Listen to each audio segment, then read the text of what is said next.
오늘 주님을 예배하기 위해 이 자리에 오신 여러분 모두를 우리 주님의 이름으로 환영하고 또 축복합니다.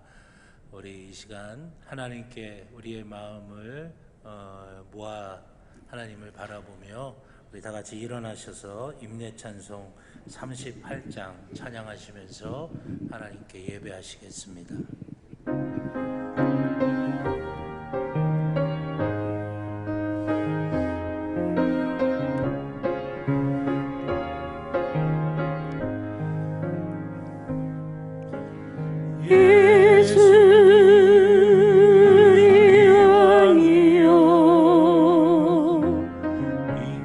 이곳에 오셔서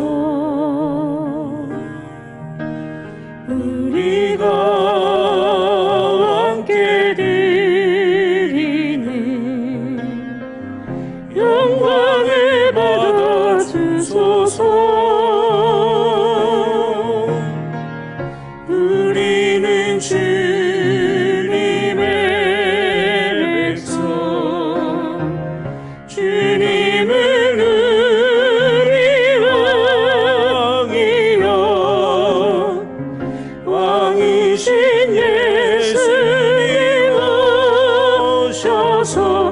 좌정하사 다스리소서.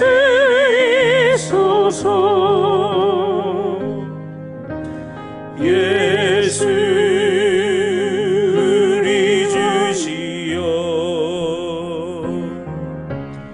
이곳에 오셔서 우리가 주께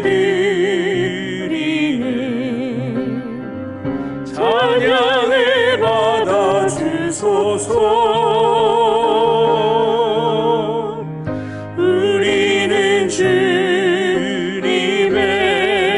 종들, 주님을 우리 주시라. 주 대신 예수님 오셔서 이 찬양을 받아 주소서. 아멘. 여호와께 노래하며 구원의 반석을 향하여 즐거이 외칠지어다. 아멘. 하나님 앞에 우리의 죄를 다 같이 고백하시겠습니다. 사랑과 은혜의 하나님, 저희에게 75년 전 광복의 기쁨을 허락하여 주셔서 감사합니다. 하지만 우리의 겉모습은 자유를 누리는 것처럼 보여도 우리의 영혼은 아직도 죄와 거짓된 것들의 종이 되어 살아갈 때가 있습니다. 또한 하나님이 주신 창조 세계를 잘 관리하지 못하여 이 지구의 모든 생물체가 고통받고 있습니다. 저희의 죄와 잘못을 회개하며 용서를 구하오니 크신 사랑으로 용서하여 주시옵소서.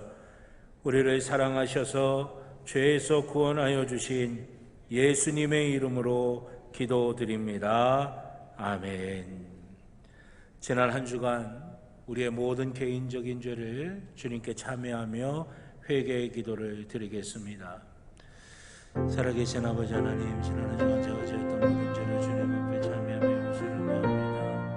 아버지 하나님, 하나님에게 집중하며 하나님을 바라보며 살아야 될 텐데 세상 못하는 곳에 마음을 빼앗긴 죄가 있습니다. 주님, 다시는 그런 죄를 하나님께서 전하지 않게 해주시고 아버지 하나님 앞에 진실한 믿음과 온전한 신앙의 모습으로 나아갈 수 있기를 원합니다. 아버지 하나님께서 함께하여 주시고 영적으로 성령 충만하게 하시고 진실로 아버지 하나님 주님의 은혜를 구하며 아버지 주님 안에 거하게 하여 주시옵소서. 아버지 하나님께 믿습니다. 주님 보시옵소서. 우리를 용서하시는 하나님의 말씀을 들으시기 바랍니다. 하나님께서 구하시는 제사는 상한 심령이라. 하나님이여, 상하고 통회하는 마음을 주께서 멸시하지 아니하시리이다. 아멘. 교동문 100번 교독하시겠습니다. 교동문 100번을 함께 교독하시겠습니다. 할렐루야, 내 영혼아 여호와를 찬양하라.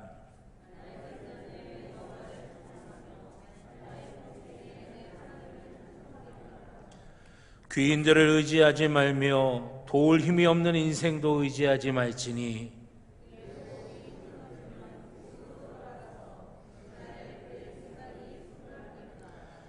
야곱의 하나님을 자기의 도움으로 삼으며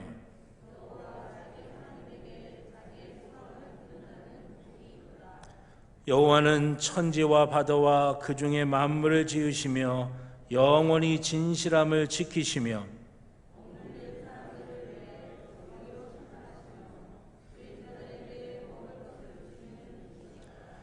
여호와께서는 갇힌 자들에게 자유를 주시는도다. 여호와께서 맹인들의 눈을 여시며 여호와께서 피곤한 자들을 일으키시며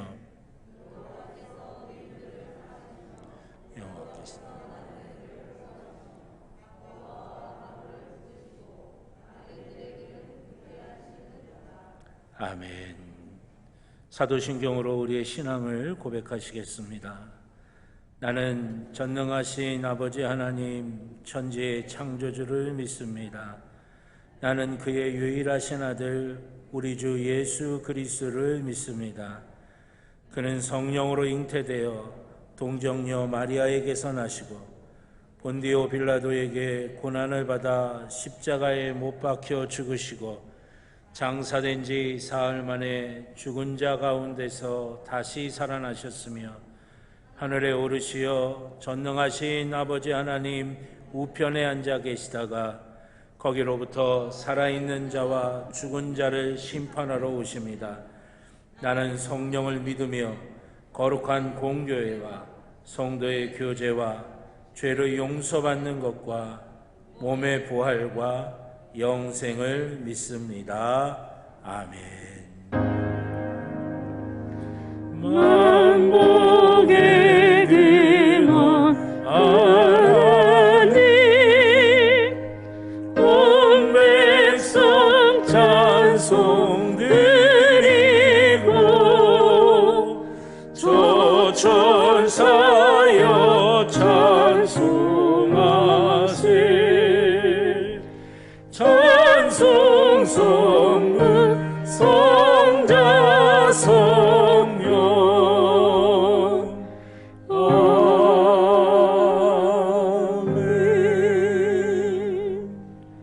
자리에 앉아주시기 바랍니다. 김명덕 장로님 기도하시겠습니다.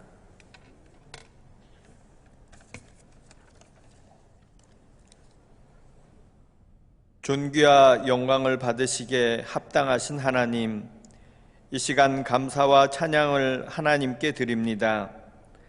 한 주간도 장마와 아직 끝나지 않은 코로나19 좋지 않은 상황 속에서도 은혜 안에 있게 하시고 지친 심령들을 보호해 주시고 이 시간 예배의 자리로 인도하여 주심을 진심으로 감사를 드립니다. 여러 가지 어려움에 처한 이때에 주님 저희를 긍휼히 여기시사 위로하여 주시고 환경을 통해 말씀하시는 하나님의 음성을 듣게 하시옵소서.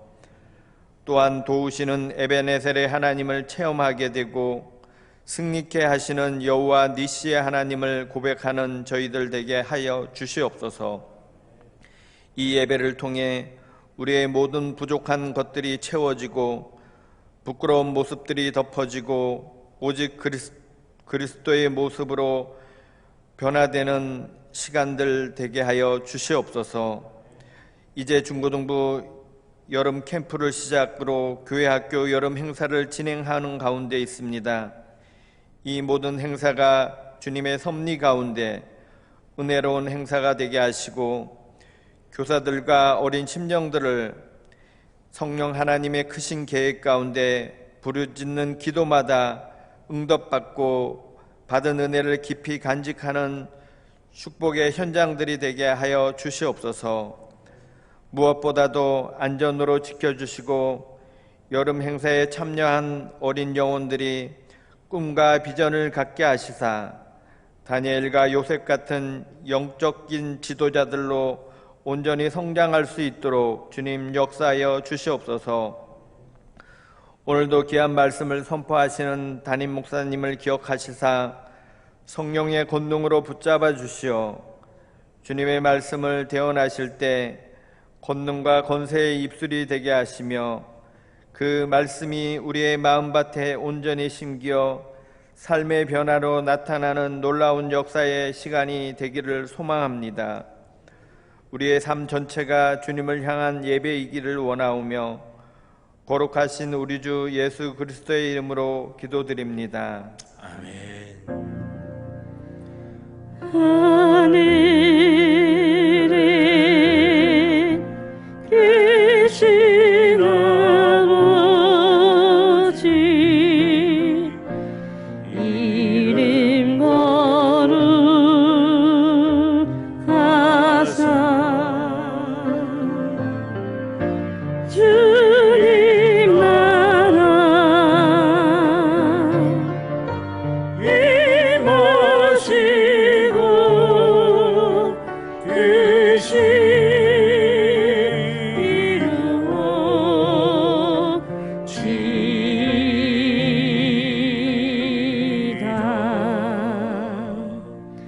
일용할 양식 주시고 우리들의 큰 죄 다 용서하옵시고 또 시험에 들게 마시고 악에서 구원하소서. 내게 주의 나라 주의 은혜 주의 영원히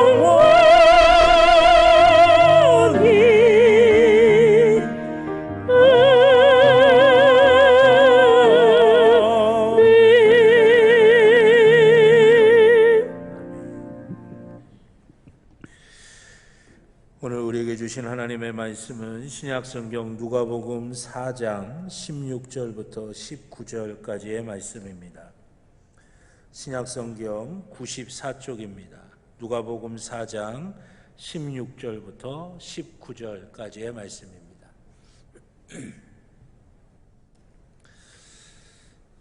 누가복음 4장 16절부터 19절까지 말씀, 제가 하나님의 말씀 봉독하도록 하겠습니다.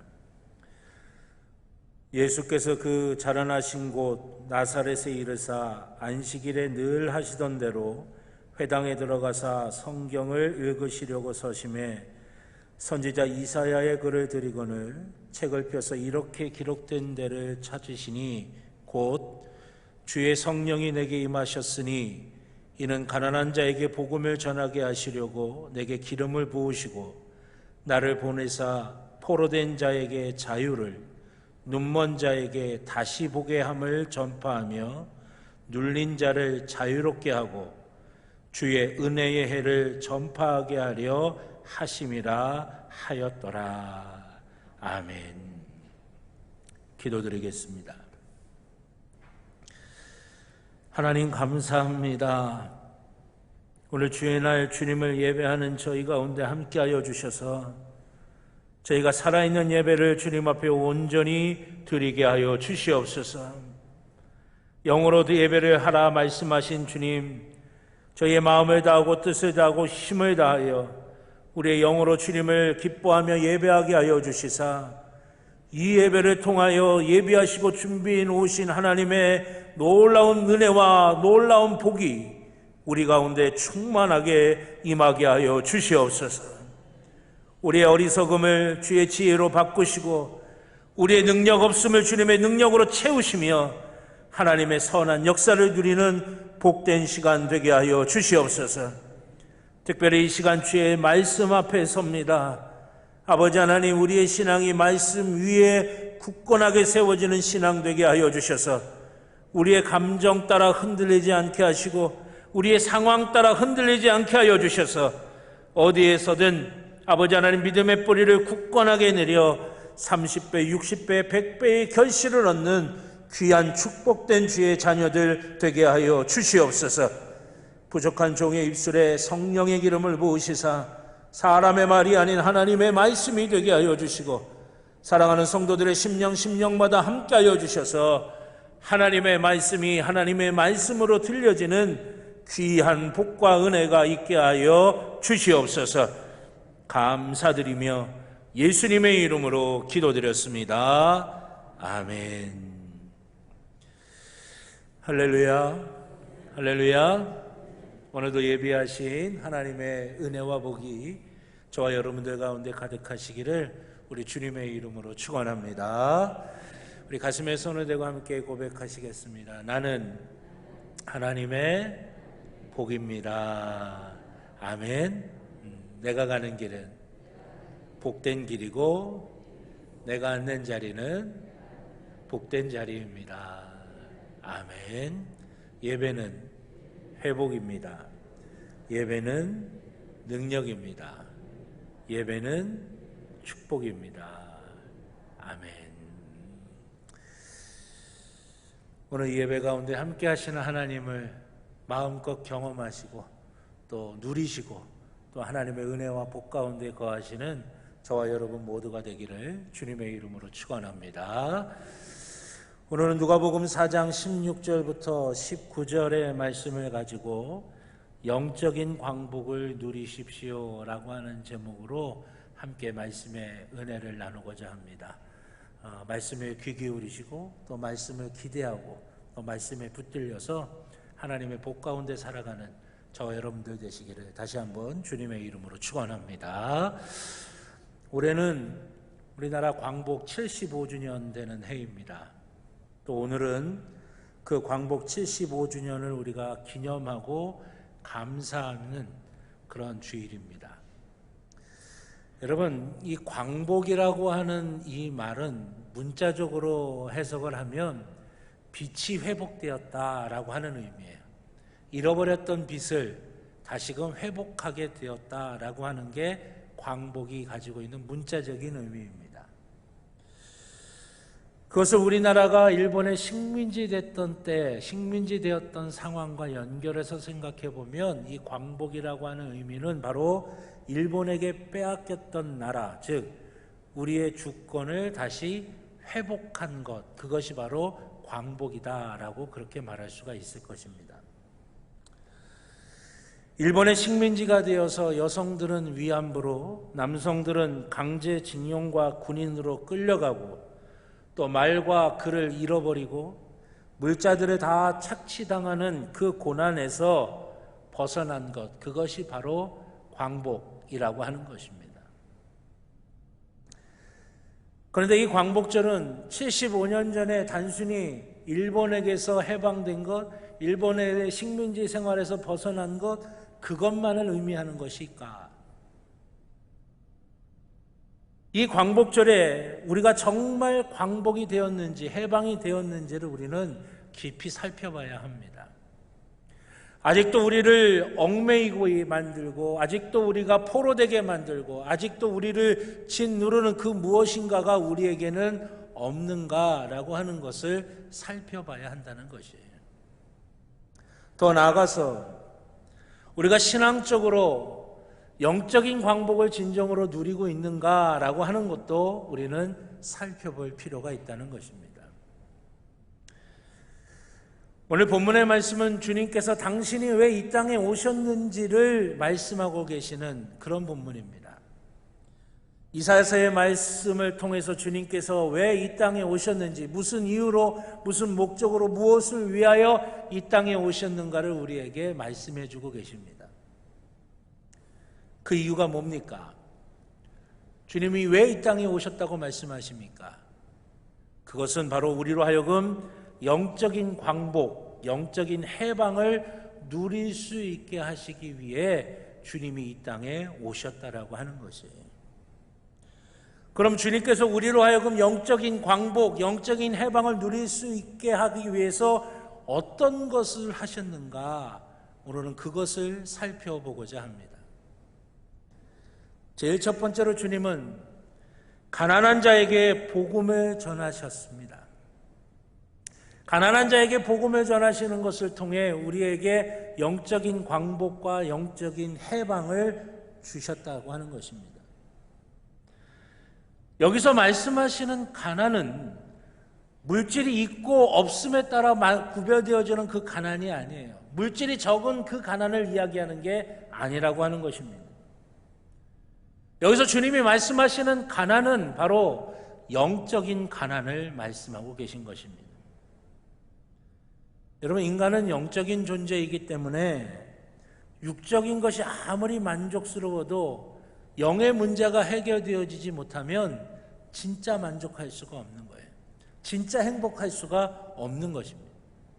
하나님이 우리를 창조하실 때 그렇게 만드셨어요. 하나님의 형상을 따라 지으셨고 우리에게 하나님의 생기를 불어넣으셔서 우리가 그저 단순하게 육적인 것, 배부르고 따숩고 옷 입고 그런 것으로 우리가 만족으로 그것으로 끝나버릴 수 있는 인생으로 우리를 만드신 게 아니라고 하는 것입니다. 우리가 동물과 다른 이유가 바로 여기에 있는 거예요. 우리 속에는 하나님의 형상이 있고 하나님의 생기가 있기 때문에 단순히 육적인 것이 만족되었다고 해서 만족스러운 것이 아니라 우리 안에 있는 우리의 본질, 우리의 영이 만족해야 진짜로 만족할 수가 있다라고 하는 것이에요.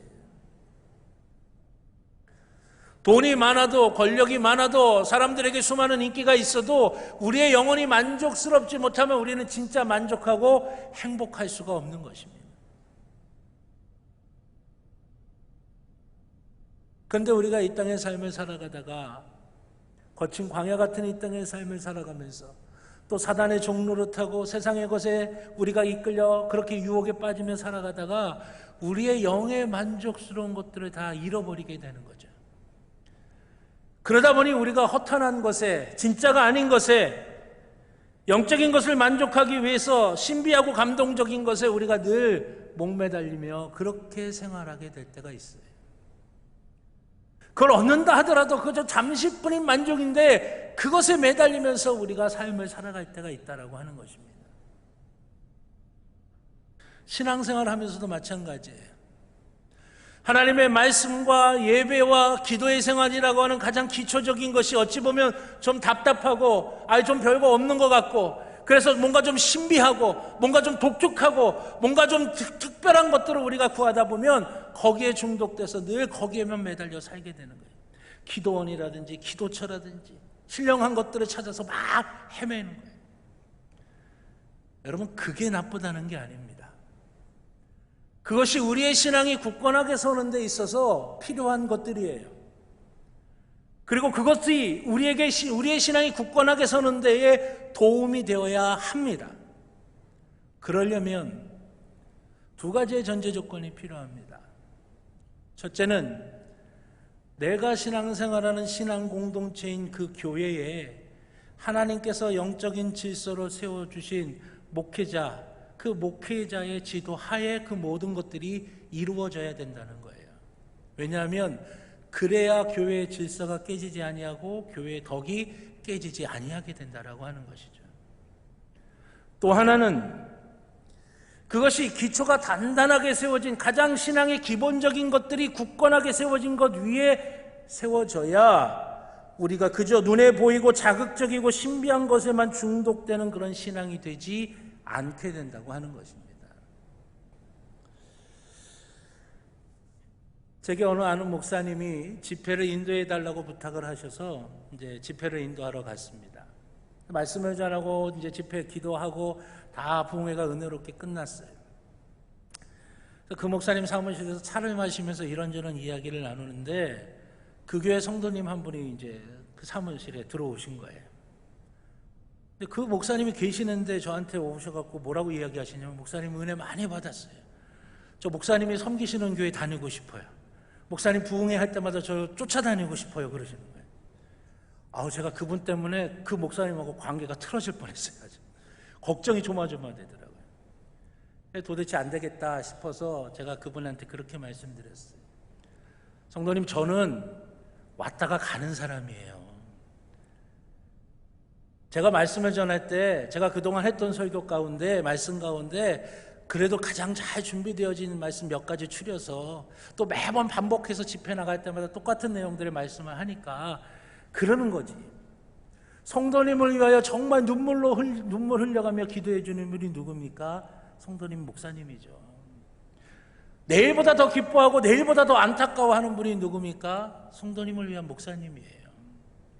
잘 타일러서 이렇게 돌려보냈어요. 근데 제가 이상했던 게 뭐냐면 그 목사님이요, 그렇게 성도님이 했는데도 그냥 그런가 보다 하고 이렇게 계시는 거예요. 그래서 제가 도대체 아니 어떻게 그러실 수 있냐고 좀 이렇게 가리키시고 그러셔야 되지 않냐고 그랬더니 그 목사님이 그러셔요.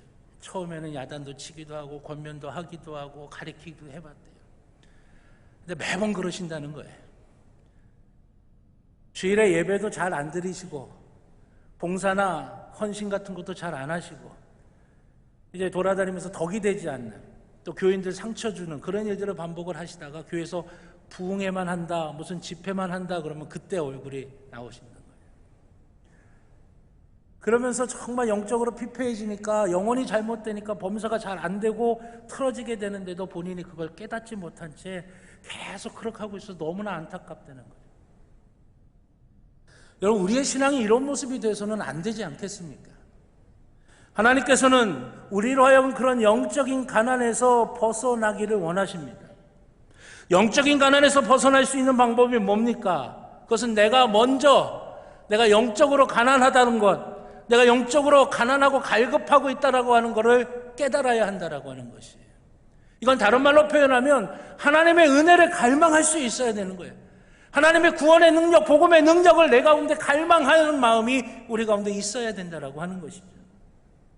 그래서 겸손히 하나님의 은혜를 구하고 복음의 능력을 구하는 마음이 우리 속에 있어야 우리가 우리의 영적인 가난으로부터 벗어날 수 있다는 거예요. 여러분, 우리가 하나님의 은혜에 대해서 갈망하고 복음의 능력에 대해서 간절하게 구하는 마음이 우리 가운데 생기면 어떤 일이 벌어지는지 아십니까? 주님의 십자가가 나의 십자가로 느껴지는 거예요.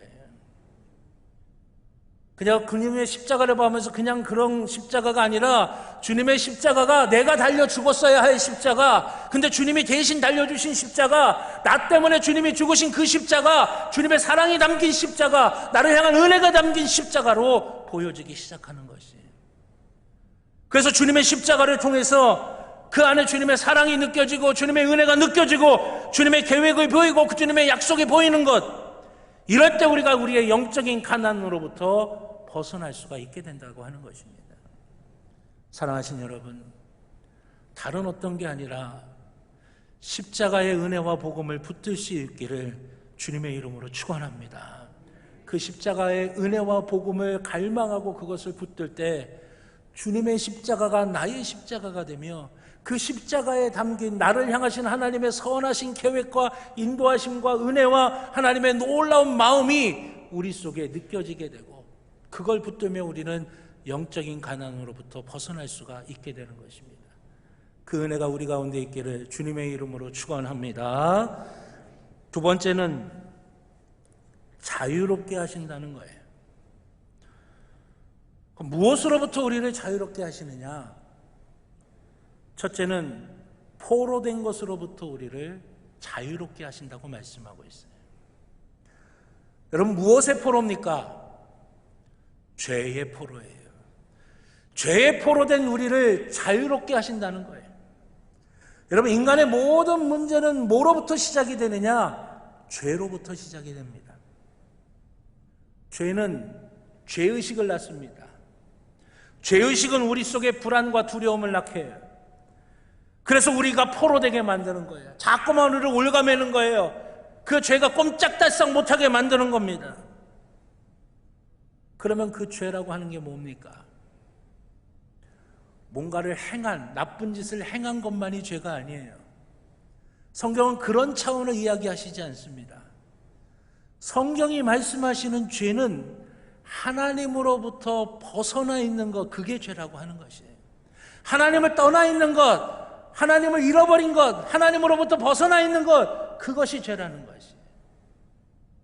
제가 말씀을 준비하면서 가만히 생각해 보니까 이게 맞더라고요. 여러분, 하나님 없는 우리 안에서 나오는 것은 뭐든지 그것이 어떻게 온전해질 수 있으며, 그것이 어떻게 완벽해질 수 있으며, 그것이 어떻게 정의로울 수 있으며 의로울 수 있으며, 하나님 없는 우리 속에서 나오는 것이 어떻게 복될 수가 있습니까? 다 죄의 모습이죠. 그렇기 때문에 성경은 우리에게 말씀하시는 거예요. 하나님을 떠나 있는 것, 하나님을 벗어나 있는 것, 하나님께 외면하고 있는 것, 그것이 바로 죄라고 하는 것을 말씀하고 있는 것입니다. 사단의 전략이 바로 여기에 있어요. 우리를 하나님에게서부터 자꾸만 벗어나게 만듭니다. 떠나가게 만들어요. 때로는 시험거리로, 때로는 유혹으로, 때로는 핍박으로 우리를 자꾸만 하나님으로부터 벗어나게 만드는 것, 그게 사단의 전략이에요. 좋아 보이게 만들고 때로는 선한 것처럼 보이게 교묘하게 바꿉니다. 여러분, 인간의 가장 첫 번째 죄가 어디서부터 시작됐습니까? 에덴 동산에서 시작됐죠. 에덴 동산에서 선악을 알게 하는 나무의 열매를 따먹는 것이 인간의 죄의 시작이에요. 그 따먹게 된 이유가 뭡니까? 보암직도 하고 먹음직도 하고 지혜롭게 할 만큼 탐스럽게도 보였기 때문에 따먹은 거예요. 사단이 자꾸만 우리에게 그러는 겁니다. 하나님을 떠나게 만드는 것인데 자꾸만 좋아 보이게 만드는 거예요. 대단해 보이게 만드는 거예요. 선해 보이게 만드는 거예요. 그러면서 하나님과 우리 사이를 가로막게 만들고, 하나님을 잊어버리게 만들고, 하나님과 관계가 우리가 더 깊어지고 온전해지는 것을 가로막게 만드는 것. 이 모든 것들이 다 죄라고 하는 것입니다. 그 죄로부터 자유해야 한다는 것입니다. 그 죄로부터 자유해야 합니다. 어떻게 해요? 회개와 용서의 확신을 가지고 자유할 수 있어요. 주님이 우리에게 그걸 주신 거예요. 우리로 하여금 회개할 수 있게, 하나님께로 돌이킬 수 있게, 하나님을 다시금 향할 수 있게 만드는 거예요. 그리고 내가 연약하고 내 안에 아직도 부끄러운 모습이 많고 내 가운데 죄된 모습이 있었지만, 내가 그것을 떠나서 하나님께로 돌이키기만 한다면 하나님께서는 나를 받아주신다고 하는 믿음, 그 용서해 주신다고 하는 믿음, 그 용서의 확신을 우리에게 말씀하고 계신 것이에요. 그래서 우리가 죄에 짓눌리지 않고 포로되지 아니하고 죄로부터 우리가 자유할 수 있도록 하나님이 우리를 만들어 주시는 것이에요. 두 번째는 눈먼 자들에게 다시 보게 됨을 전파하시는 것을 통해 우리를 자유하게 한다, 그렇게 말씀하고 있어요. 여기서 눈먼 자라고 하는 게 뭘까요? 단순히 육체적인 눈이 보이지 않는 것, 그걸 이야기하는 걸까요? 아닙니다. 여기서 눈먼 자라고 하는 것은 봐야 할 것을 보지 못하는 사람들, 봐야 할 것을 보지 못하는 것을 말하는 것이에요. 왜 봐야 할 것을 보지 못합니까? 욕심 때문에. 육신의 정욕, 안목의 정욕, 이생의 자랑 때문에 우리의 눈이 가리워지는 것입니다. 여러분, 봐야 할 것을 보지 못하면 어떻게 됩니까? 방황하다가 망하게 되는 거예요. 그런 우리를 영적으로 해방하고 영적으로 광복을 누릴 수 있도록 주님께서 어떻게 하십니까? 다시 보게 됨을 전파한다라고 하는 거예요. 다시 보게 됨을. 그럼 다시 보게 됨이라고 하는 게 무엇을 말하는 걸까요? 다시 보게 된다고 하는 건 재차 보게 된다는 게 아니에요. 두 번, 세 번 반복해서 보게 된다는 게 아닙니다. 다시 보게 됨이라고 하는 것은 이전과는 다르게 새롭게 보게 되는 것이에요. 이전과는 다른 관점으로, 이전과는 다른 가치관으로, 이전과는 다른 안목으로 보게 된다라고 하는 것을 말하는 것이에요. 어떻게 이전과는 다르게 볼 수 있느냐? 하나님 나라의 관점으로 보기 시작하는 것을 말하는 것이에요. 그전에는 세상의 관점으로, 인간의 관점으로, 인간적인 가치관으로 봤다고 한다면 이제는 다시 보게 됨이라고 하는 건 하나님 나라의 가치관으로, 하나님 나라의 관점으로 보게 되기 시작했음을 말하는 것이에요. 여러분, 성경의 말씀, 그 말씀을 우리가 온전히 이해하려면 세상의 관점을 가지고 성경의 말씀을 보면 이해할 수가 없죠. 졸리기만 해요. 무슨 말인지 못 알아들을 것 같아요. 높고자 하면 낮아지고 섬기라고 말씀하시는 것, 오리를 가자고 하면 심리를 가는 것, 겉옷을 달라고 하면 속옷까지 주는 것, 아니 그 모든 거 다 치우고 하나님의 아들이신 예수 그리스도께서 벌레 같은 우리를 위해, 죄인인 우리를 위해 육신의 몸을 입고 이 땅에 내려와서 우리가 당해야 될 고초를 대신 짊어지시고 대신 당하시고 우리를 위해 십자가에 달려 죽으셨다고 하는 거, 세상의 관점으로, 세상의 가치관으로 이게 이해가 될 수 있는 일입니까? 이해될 수 없는 거죠. 그러니 수많은 사람들이 하나님의 말씀을 못 믿겠다고 그러는 거예요. 어떻게 그럴 수 있냐고 이야기하는 거예요. 그런데 여러분, 우리가 하나님의 관점으로 바라보기 위해서 이제까지 물들여져 있고 길들여져 있었던 세상의 관점을 떠나고 하나님의 관점을 회복하기 시작할 때 그 성경의 말씀이 보여지기 시작하는 거예요. 들려지기 시작하는 거고 깨달아지기 시작하는 것이에요. 이게 믿음의 사람들에게 열려지는 비밀이라고 하는 것입니다. 우리가 세상의 관점을 떠나야 하나님 나라의 관점이 우리 가운데 들어오게 되는 거예요. 왜 세상의 관점을 떠나야 합니까? 세상의 관점은 기본적으로 자기중심적이고 약육강식의 틀로 되어져 있기 때문입니다. 제가 중학교 때 학교 교과서에서 배운 내용인데 너무나 충격적이었어요. 그때 얼마나 충격적이었는데 지금도 그때 기억이 나요. 어떤 내용이냐면 사회교과서인가 그랬는데요, 국제사회는 힘의 논리가 지배되는 사회다라고 하는 내용이 있어요. 여러분 혹시 기억나시는지 모르겠는데 저는 그걸 배웠는데 너무 충격적이었어요. 왜 충격적이었느냐, 인간이 윤리적이라고 이야기하고 인간이 이성이 발달했고 인간이 정말 대단하다고 이야기하고 인간이 정말 똑똑하다고 이야기하는데, 그런 인간들이 모여서 사는데 저 동물의 세계와 다름없이 인간이 사는 그 모든 것들이 힘의 논리, 즉 약육강식이 지배하는 사회라고 이야기하는 게, 그걸 교과서에서 가르치는 게 너무나 놀라웠었어요. 충격이었어요. 더 충격인 것은 그걸 아무렇지도 않게 이야기하고 아무렇지도 않게 배우는 게 또 충격이었어요. 여러분, 힘의 논리가 지배한다는 게 뭡니까? 힘 있는 자가 힘이 없는 거 뺏고 약탈하고 지배하고 그래도 아무 상관없다는 거잖아요. 동물의 세계와 뭐가 달라요? 약육강식이죠. 자기중심적이고 약육강식이 지배하는 세상의 관점으로 보면 늘 불안하고 늘 두렵고 늘 갈등하게 되고 다툼이 끊이지 아니하게 되고 속고 속이는 것이 반복되는 것입니다. 그러니 성경에서 섬기라고 하고 나를 내려놓으라고 하고 나를 버려야 된다고 하고 원하는 것보다 더 주어야 된다고 하고 하나님이 육신이 되어서 이 땅에 내려와서 우리의 죄를 대신 지셨다고 하는 게 이해가 되는 것이 아니죠. 못 이해하는 거죠. 그러면서 분노하고 불안해하고 다투고 그런 것들이 계속해서 악순환이 반복이 되는 거예요. 그러나 여러분, 우리가 하나님 나라의 관점으로 이전과 다르게 보기 시작한다면 달라지게 되는 겁니다.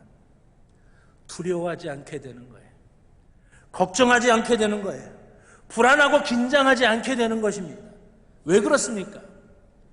하나님 나라의 관점으로 보면 하나님께서 나를 위해 이미, 그리고 지금 여기에서 하나님의 선한 계획으로 나를 위하여 준비하고 계시고 예비하고 계시고 지금도 일하고 계시고 내 옆에서 나를 붙들고 계시고 내가 가는 길을 하나님께서 앞서 나가시면서 밝히 비춰주시며 인도하고 계시다고 하는 게 보여지기 때문이라고 하는 것이에요.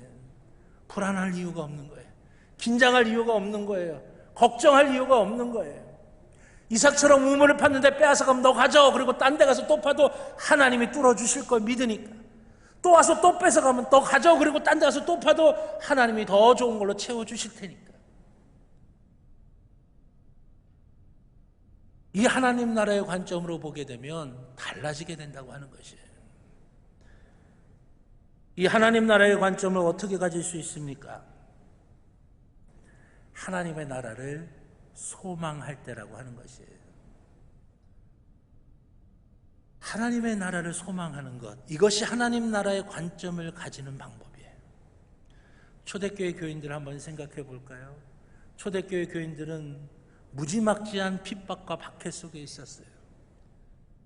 예수 믿는다는 이유 때문에 죽임당했고 감옥에 갇혔고 사회적인 모든 것들이 다 끊어졌어요. 그런데 여러분, 그 초대교회 교인들은 두려워하지 않습니다. 불안해하지 않아요. 담대합니다. 기뻐해요. 어떻게 그럴 수 있었을까? 초대교회 교인들이 가지고 있었던 캐치프레이즈가 하나 있었어요. 그들은 모일 때마다, 만날 때마다 이걸 외쳤어요. 뭘 외쳤느냐? 마라나타. 주 예수여 어서 오시옵소서. 주 예수여 우리 가운데 좌정하시옵소서. 주 예수여 우리 가운데 오시옵소서. 이들이 날마다 모일 때마다 만날 때마다 고백한 게 이거예요. 여러분, 하나님의 나라는요, 공간적인 개념이 아닙니다. 하나님이 다스리시는 곳이 하나님의 나라예요. 하나님이 내 마음을 다스리시면 내 마음이 하나님의 나라입니다. 하나님이 내 가정을 다스리시면 거기가 하나님의 나라예요. 하나님께서 내 속해, 선교회, 내 직장, 일터, 거기를 다스리시면 거기가 하나님의 나라인 거예요.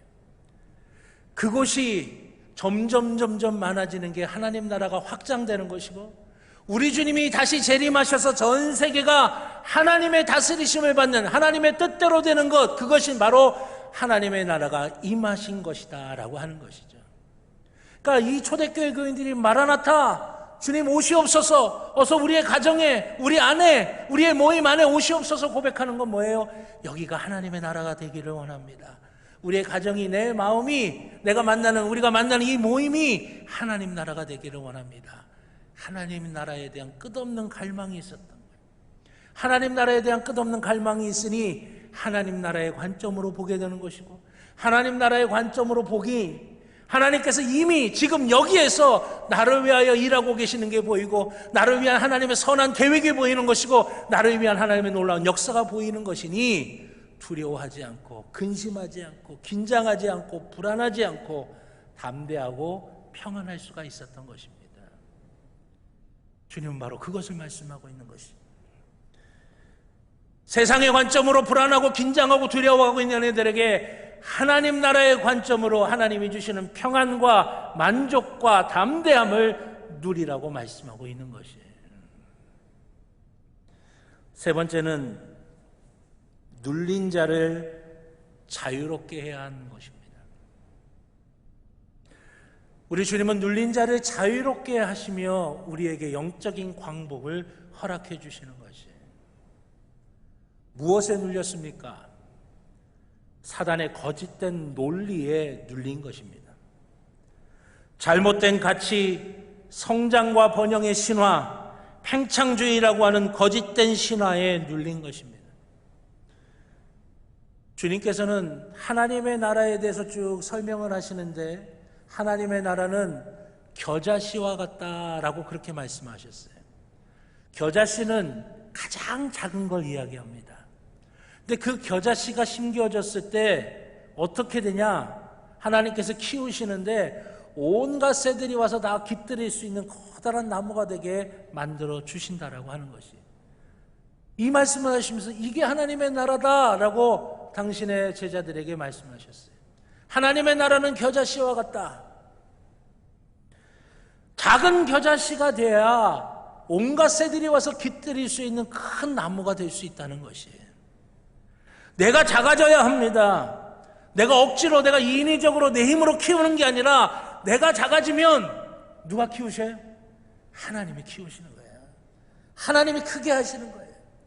내가 하는 거, 인위적으로 하는 거, 그것이 아니라 내가 작아지면 하나님이 나를, 내 모든 것들을 하나님의 손으로 키워주신다라고 하는 것이에요.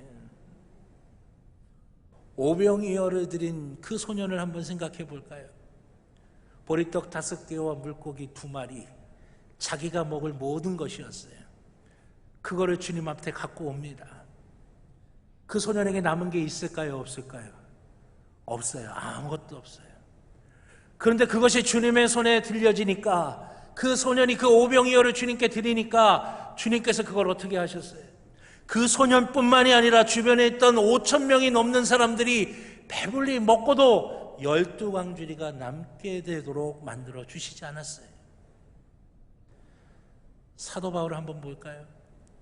사도 바울이 자신의 삶을 드렸어요, 하나님께. 사도 바울에게 남은 게 있을까요? 없어요.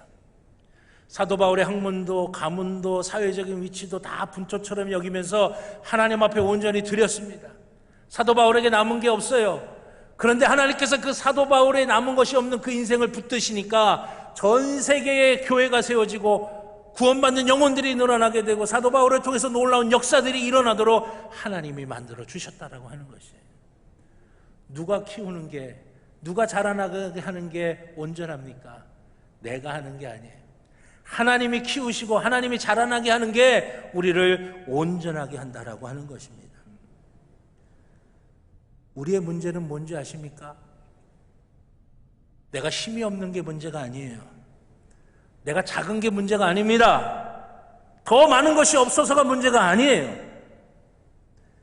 그것이 문제가 아닙니다. 우리의 진짜 문제는 뭔지 아십니까? 그것은 하나님의 능력이, 하나님의 은혜가, 하나님의 역사가 내 안에 들어오지 못할 정도로 우리가 커져버린 게 문제예요.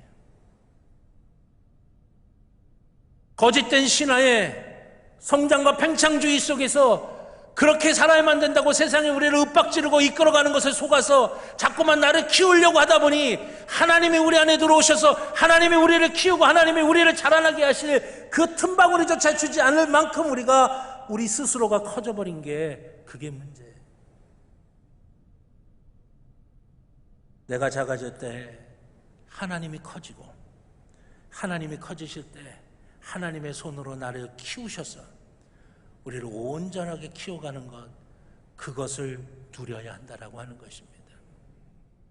사랑하신 여러분, 그렇게 우리를 자유롭게 하시는 그 하나님의 손길을 통해서 영적인 광복을 누릴 수 있는 저와 여러분들이 되기를 주님의 이름으로 축원합니다. 마지막 세 번째로는 은혜의 해를 선포하는 것입니다. 진정한 영적인 광복, 영적인 해방의 완성은 은혜의 해가 선포되어지는 것입니다. 은혜의 해가 선포되어진다라고 하는 것, 그 의미는 우리가 안식일이나 안식년이나 희년을 통해서 살펴볼 수 있습니다. 안식일이 뭡니까? 지금은 우리가 주님의 부활을 기념하는 주일로 지키지만 주일이든 안식이든 기본적인 개념은 뭐냐면 일주일의 하루를 온전히 주님의 날로 지키는 거죠. 주님 기뻐하시는 일에, 주님 원하시는 일에 내 만족과 내 이익이 아니라 하나님 기뻐하시는 데 쓰는 게 그 안식일과 주일의 개념이에요. 세상의 모든 사람들이 다 일주일을 통째로 나를 위해 써도 부족하다고, 내가 팽창하고 내가 성장하고 내가 성숙하고 내가 많은 것들을 누리는데 써도 부족하다고 하는 그때에 우리는 스톱하는 겁니다. 아니야, 내가 그 일주일의 하루를 띄어서 하나님 기뻐하시는 데 써도 하나님께서 하나님의 손으로 내 삶을 더욱더 풍성하게 해주실 거야. 이 믿음으로 스톱하는 것, 그 세상의 법칙을 거스르는 것, 세상이 끌어가는 대로 끌려가지 않는 것, 이것이 바로 안식일, 주일, 주님의 날을 지키는 것이에요. 안식년은 무엇입니까? 6년째까지 경작한 후에 땅을 7년째 되는 해 땅을 쉬게 하는 겁니다. 근데 그냥 땅을 쉬게만 하는 게 아니라 재밌는 부분이 있어요. 그 안식년에 땅을 쉬게 하는 동안에 그 땅에서 자연적으로 자라나는 열매, 자연적으로 생겨나는 곡식들은 지나가던 가난한 사람, 나그네, 힘든 사람들이 그걸 베어서 양식으로 쓸 수 있게 만드는 거예요. 이와 비슷한 부분은 레위기서에 나오는데 하나님께서 이스라엘 백성들에게 명령하십니다. 네가 밭에서 소출을 거둘 때 귀퉁이에 있는 것까지 싹싹 긁지 말라는 거예요. 놔두라는 거예요. 이 귀퉁이 저 귀퉁이에 있는 거 다 긁지 말고 베지 말고 놔두라는 거예요. 왜? 가난하고 배고프고 어려운 사람들이 와서 그거 베서 먹고 살 수 있게. 아니 우리가 다 배가지고 깨끗하게 정리해서 우리가 갖다 주면 그 사람들도 편할 거 아니에요. 근데 하나님이 놔두라고 이야기하십니다. 왜 그러십니까? 누가 줬는지도 모르고 누가 가져갔는지도 모르게 하는 거예요. 여러분, 내가 그거 배워서 내가 해서 이렇게 하다 보면 우리가 선한 일을 한다고 하면서도 나도 모르는 사이에 내가 교만에 빠질 수가 있어요. 그거 받는 사람은요, 아, 누가 나를 이렇게 줬구나라고 하는 것 때문에 주눅 들고 늘 내가 도움 받는 사람이야 라고 이렇게 생각할 수 있어요. 누가 줬는지도 모르고 누가 가져갔는지도 모른 채 또 본인이 직접 땀을 흘리며 거기서 소출을 얻어서 본인이 노동하는 기쁨을 가질 수 있도록 하나님께서 말씀하고 계신 것이죠. 하나님의 자녀인 그 어느 누구도 누구보다 누구 위에 군림하거나 누구보다 누구 밑에 내려가는 것이 아니라 하나님의 자녀로서 온전한 모습을 갖기를 원하는 것, 그것이 바로 하나님께서 원하시는 모습이에요.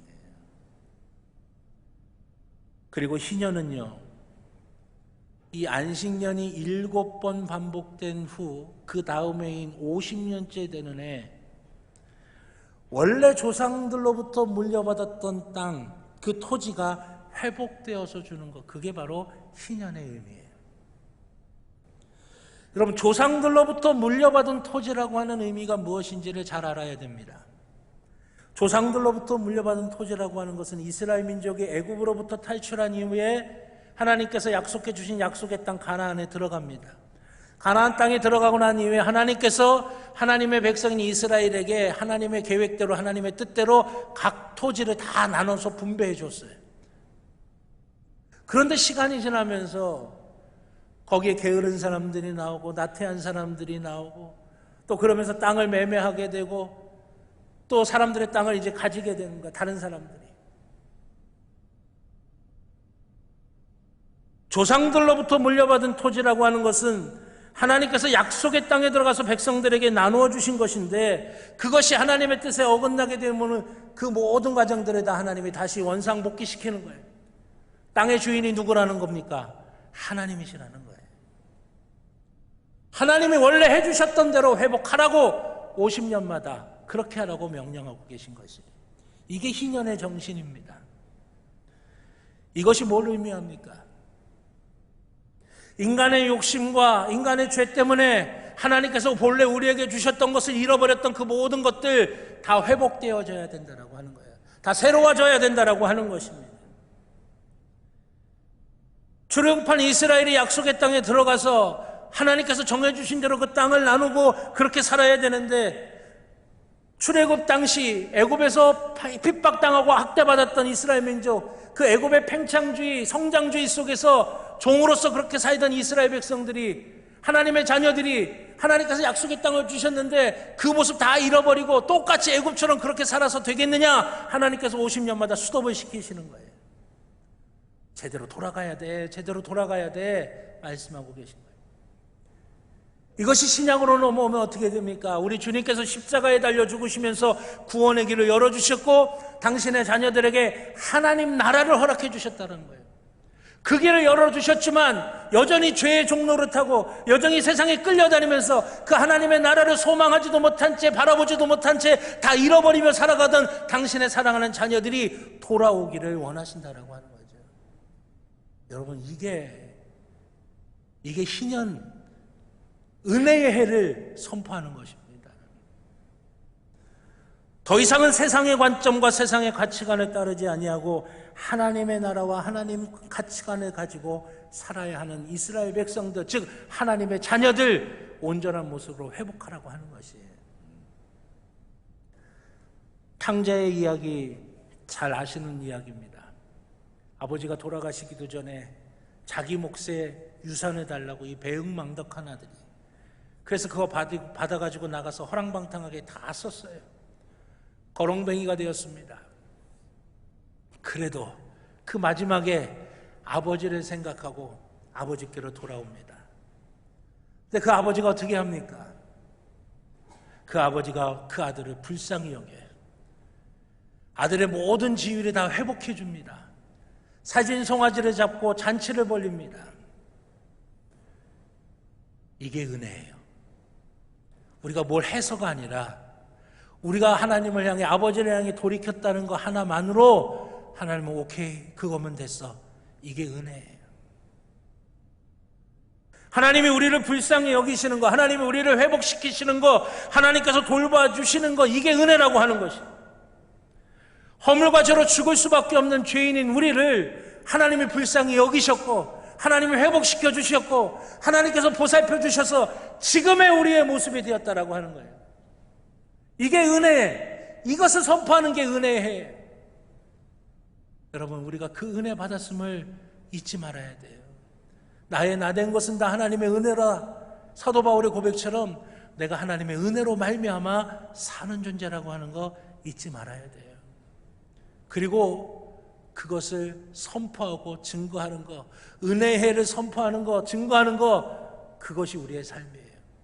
단순히 우리를 교회 다니는 사람들하고 우리를 부르신 게 아니에요. 그 은혜의 해를 저 죽어가는 사람들, 아직도 영적인 가난으로 방황하며 헤매이는 사람들에게, 죄에 눌려 두려움과 불안과 공포 가운데 지내고 있는 사람들에게, 욕심의 눈이 가려서 봐야 할 것을 보지 못한 채 세상의 가치관과 세상의 것에 끌려가는 사람들에게, 아직도 학대받고 박해받으며 죄 가운데서 그렇게 살아가고 있는 수많은 영혼들에게 하나님의 희년을, 은혜의 해를 선포할 수 있어야 한다라고 하는 것입니다. 그것이 우리가 누려야 할 진정한 영적인 광복, 영적인 해방인 것이에요. 사랑하신 여러분, 더 이상은 우리가 눌려있는 자, 포로된 자, 갇힌 자, 눈먼 자의 모습이 아니라 하나님이 기뻐하시는 온전한 모습이 되어서 영적인 광복, 영적인 해방을 누리며 살아갈 수 있는 우리 모두가 되기를 주님의 이름으로 축원합니다. 우리를 통해 하나님의 은혜가 보여져야 돼요. 우리를 통해 하나님의 은혜의 해가 선포되어져야 됩니다. 우리를 그러라고 하나님이 이 땅에 보내셨어요.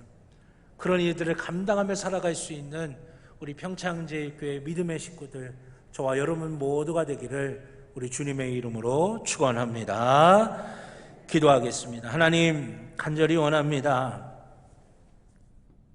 영적 가난으로 방황하며 헤매어 있던 우리를, 죄에 눌려 두려움과 불안 가운데 떨었던 우리를, 욕심의 눈이 가려서 봐야 할 것을 보지 못했던 우리를, 거짓된 성장과 팽창의 신화에 갇혀서 학대당하면서도 학대당한 줄 모른 채 갈등과 분쟁의 아픔 가운데 있었던 우리를 하나님의 은혜로 불쌍히 여기시고 회복시켜 주시고 보살펴 주셨습니다.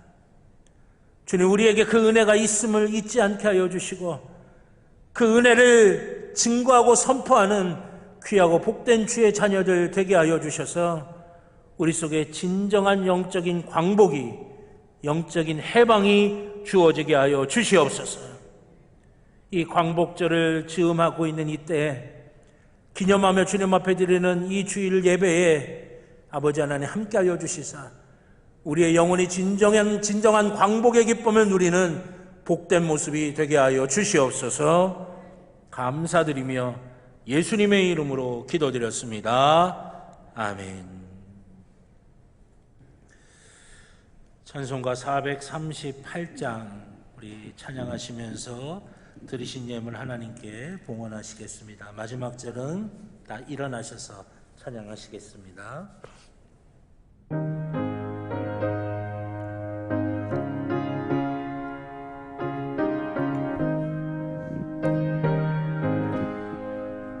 내 영혼이 은총 입어 중한 죄짐 벗고 보니 슬픔 많은 이 세상도 천국으로 하도다. 할렐루야 찬양하세. 내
자리에 앉아 주시기 바랍니다.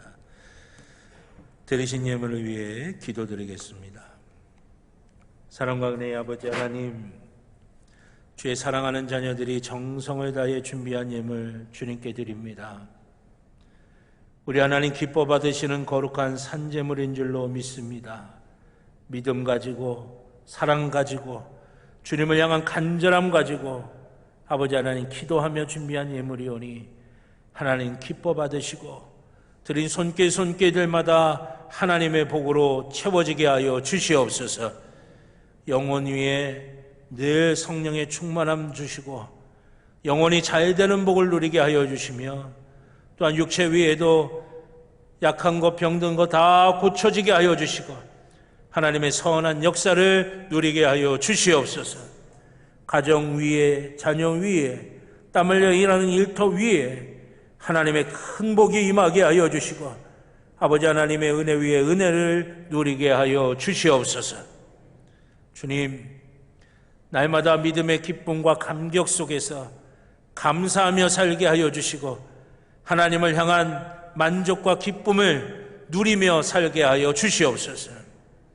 주의 사랑하는 자녀들 기억하여 주시고 아버지 하나님 계획하며 행하는 모든 것들마다 복이 되게 하여 주시며 하나님의 축복의 통로가 되게 하여 주시옵소서.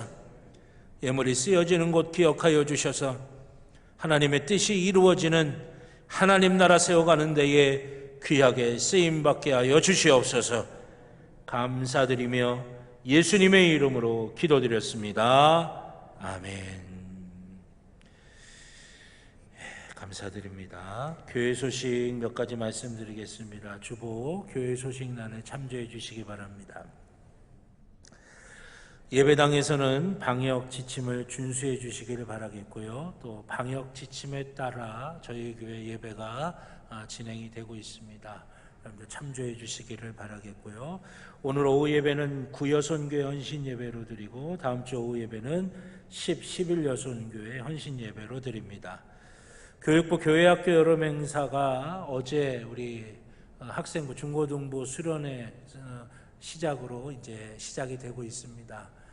여러분들 일정표가 주보에 쭉 나와 있으니까 확인해 주시고 특별히 안전으로 또 우리 참여하는 학생들이 하나님 뜨겁게 만나고 성령 충만하게 되기를 위해서 여러분들 좀 기도해 주시기를 부탁을 드리겠고요. 특별히 여름 성경학교 수련회는 마스크 발열 체크 거리두기 등 정부의 방역 지침을 준수하며 진행을 합니다. 여러분들이 위해서 계속해서 기도해 주시길 바라겠고 방송실에서 방송팀 모집합니다. 헌신하실 분들 사무실로 연락해 주시고요. 시범 속회 공과 교육이 수요 예배 후에 소예배실에서 있겠습니다. 또 임시 기획위원회가 오늘 오후 예배 후에 목양실에서 있습니다. 우리 기획위원 되시는 장로님들 기억해 주시길 바라겠습니다. 이번 주 제단미화는 이원교 성도님, 임춘실 집사님 가정에서 생일 감사로 헌물하셨습니다. 위에서 기도해 주시기를 바라겠고 또 장마가 지금 오랫동안 지속이 되고 있는데 여러분들 건강과 안전에 특별히 유의하시기를 바라겠습니다. 땅이 물을 많이 먹고 있어서 또 이런저런 사고들이 난 게 뉴스에도 나오는데 늘 안전하시길 바라겠고 혹여라도 수해나 또는 뭐 여러 가지 지진도 많이 나고 그러는데 그런 것들 때문에 도움이 필요하시거나 때로는 우리가 빨리 좀 안전한 곳에 조금 있어야 될 필요가 있으실 때 교회 도움이 필요하실 때는 미리 연락해 주시면 교회 여기저기 공간에서 지내실 수 있고 또 우리 교인들하고 연락해서 도움을 드릴 수 있도록 방법을 구할 테니까 우리 봉사부장님이신 이인호 장로님께나 교회 사무실 또 교회로 연락해 주시면 또 우리가 함께 협력해서 어려움을 겪을 때 서로 도울 수 있도록 그렇게 하도록 하겠습니다. 물론 그런 일들이 일어나지 않을 거라고 생각은 하지만 혹여라도 만약에 좀 필요하시면 연락을 주시면 감사하겠습니다. 우리 옆에 있는 분들하고 한 번 더 인사하실까요? 한 주간도 승리하시길 바랍니다 하시면서 다 같이 일어나셔서 파송의 찬송 주님 말씀하시면 찬양하시겠습니다.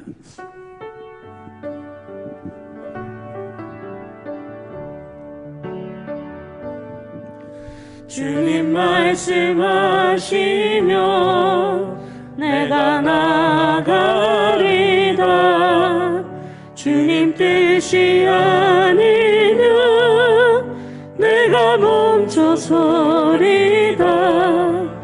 나의 가고 사는 것 주님 뜻에 있으니 오 주님 나를 이끄소서. 뜻하신 그곳에 나 있기 원합니다. 이끄시는 대로 순종하며 살리니 연약한 내 영혼 동하여 일하소서. 주님 나라와 그 뜻을 위하여 오 주님 나를 이끄소서.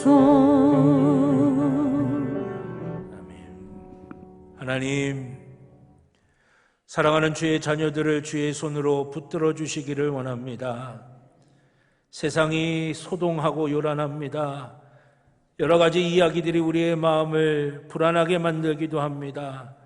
그러나 아버지 하나님, 우리가 주님의 손에 붙들려 있음을 볼 수 있게 하시고 느낄 수 있게 하여 주셔서 주님만이 주실 수 있는 담대함과 평안함이 우리 가운데 있게 하여 주시옵소서. 세상이 어찌할 수 없는 존재가 바로 우리임을 저희들이 믿음으로 선포하며 승리하며 살아가는 주의 자녀들 되게 하여 주시옵소서. 어디를 가든 주님이 동행하여 주시고 생명의 길을 걸어가도록, 진리의 길을 걸어가도록, 복의 길을 걸어가도록 역사하여 주시옵소서.